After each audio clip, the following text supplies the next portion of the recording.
Good morning, parents. My name is Anel Hagerman. I am the Access teacher at Springdale for the mild to moderate disability classroom and students with autism.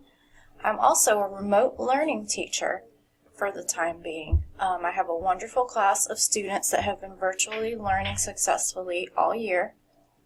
And I want to welcome your student to my class. I'm super excited. So this is a tutorial if you're new to the class, or if you've already been in the class and you just want a refresher to sit down and watch with your students about how the online learning system works.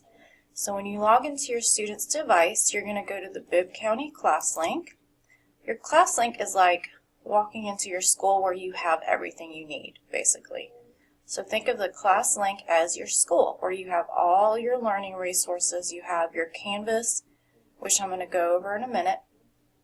So you're in your school, you log in as your student, and Canvas is like walking into their hallway where all of their classrooms are. So let's go into Canvas. In Canvas, they have all of the rooms that they need to go to. So here is my room. Hagerman Access is the homeroom they're going to go into. And if they have a music class at their home school, a PE or an art class, that will also show up. So let's go to homeroom. It is necessary that they go into this every single day. When you're in here, they're going to go into the attendance link every morning before 8:30. This is how we count them present or absent for the day. And a form pops up asking them, how are you feeling today? And then they can put their name, and you just hit submit, and that's your attendance. You don't have to put your full name, just the first name is fine. I don't have any students with the same name. And then they click in Teams, and they join the online class meeting, and do this before 8:30 because class starts at 8:30. If for some reason your student misses any lessons, you can go into recorded lessons, and I do post all of our live lessons at the end of the day, and you can re-watch any language arts classes, math classes, social studies, or any yoga that we're doing that week. I also have our classroom schedule here in case you need to know what they're doing every day at what time, but I ask them just to leave Teams on the entire day. So we have ELA, a break, specials, which is, it rotates from art, music, and PE throughout the week. They have a lunch break, 12 to 12:30, math, movement and life skills, and so on. So this is our class schedule.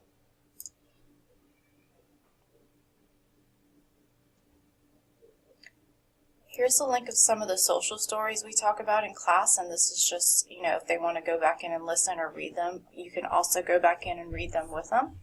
We track some of our animals from different zoos around the nation on their live webcams, so some of the kids like to go in here on their own and check out how the animals are doing. This is a behavior links resource for you. Some more helpful special education resources and online resources. Our student work wall, this is where you can go in and view some of our student work, current work. And I usually will make a video compilation of their work. So just as if you were in the school or the classroom, we would post up student work in the hallway or in the class. This is our version of that. Parents link is very helpful, something y'all should go to on a regular basis. I do update it. It has all kinds of helpful resources, tutorials, attendance policies, everything a parent should know is in the Parents Corner link. Right here is a reminder to students your must-do, everything you must do every day, and your may-dos are things that they can do after they do their must-dos. Our must-dos are, you always go into Canvas. You go N2Y is where we have all of our lessons, our special ed modified lessons for the students on a daily basis that they pop up based on the lesson plan. So every day they go into N2Y during ELA and do their lessons, during math and do their lessons, and during social studies and science as well. Seesaw is essential as well. This is their online digital portfolio. This is where I assign them work.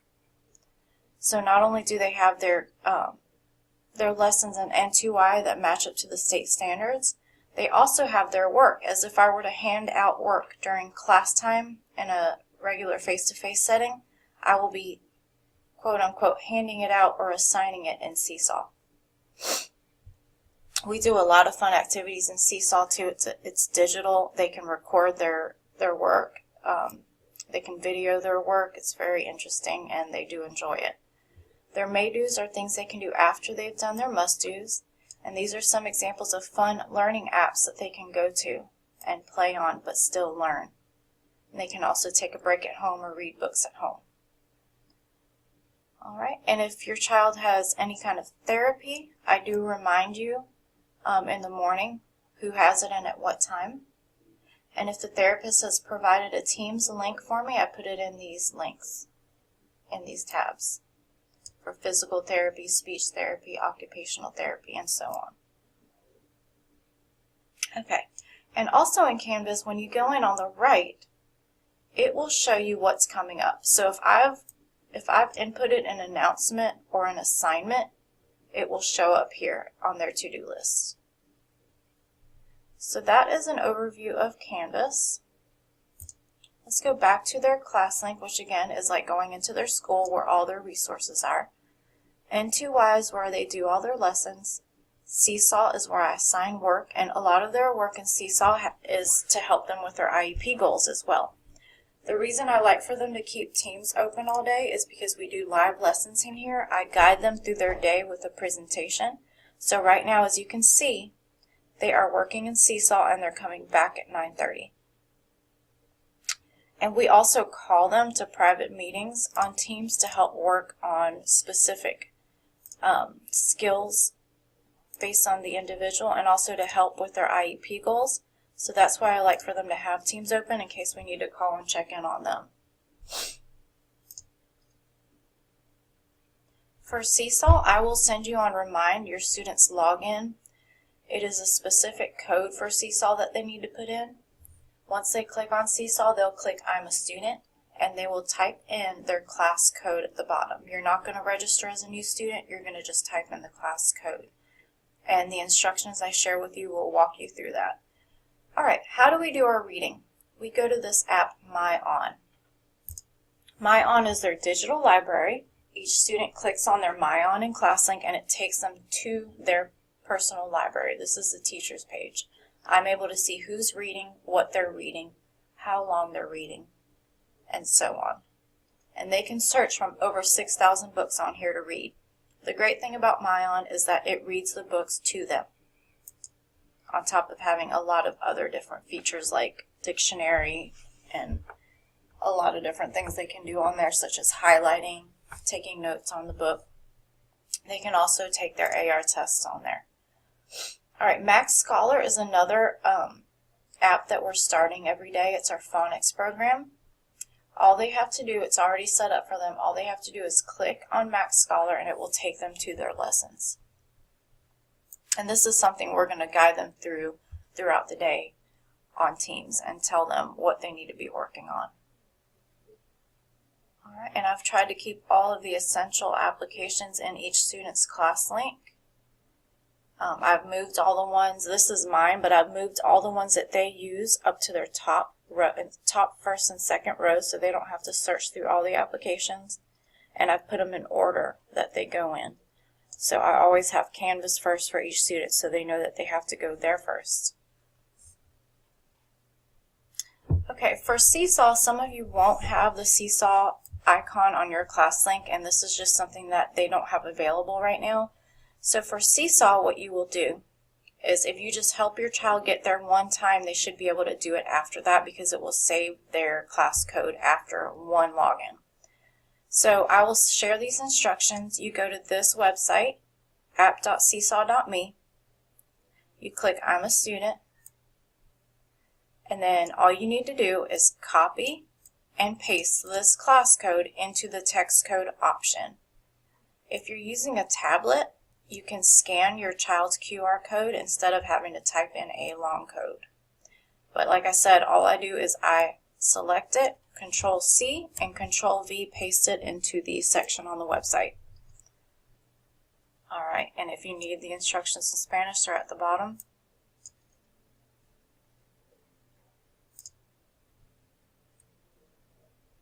One thing you'll find in the Parents Corner on Canvas is our remote options guidelines. So your student is a remote learner right now instead of being at the school face-to-face. So here is your remote learning option orientation. And this guides you through everything I just went over in more depth. Here's our remote options guidelines, and it's something that all parents and students should follow if they are a remote learner currently. And I'll just walk you through it quickly. This is an overview of remote learning, our approach, roles of the parent and guardian. So some of the primary duties of the parent is to make sure you read your email at least once a day, answer all communications, keep the student information up to date, monitor the student to make sure they're completing their assignments. As the teachers, we're virtual with them. We can't be right next to them to make sure they're actually doing what they need to be doing. Communicate with the teacher and counselor in school. So this kind of walks you through everything that is remote learning. Students are expected to access the class online, submit assignments, view progress, communicate with teachers. This is all what we use Canvas for. We also post grades in there.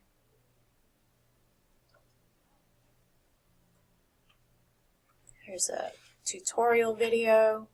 Here's an orientation presentation, resources for virtual learning. So this document that I will share on Remind is also in Canvas, and it's super helpful to have and to keep. And if you're a remote learner, these are your technology requirements.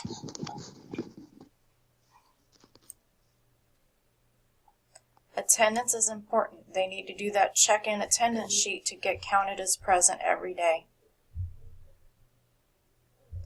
Again, if your student is ill or cannot attend class, parents will need to notify the teacher and school attendance clerk just as they would if the student was face-to-face. All right, again, welcome to class. I'm very excited to meet your child, and I really know that they will be successful in this environment, and we will do anything we can to help them be successful. If you have any questions, please contact me.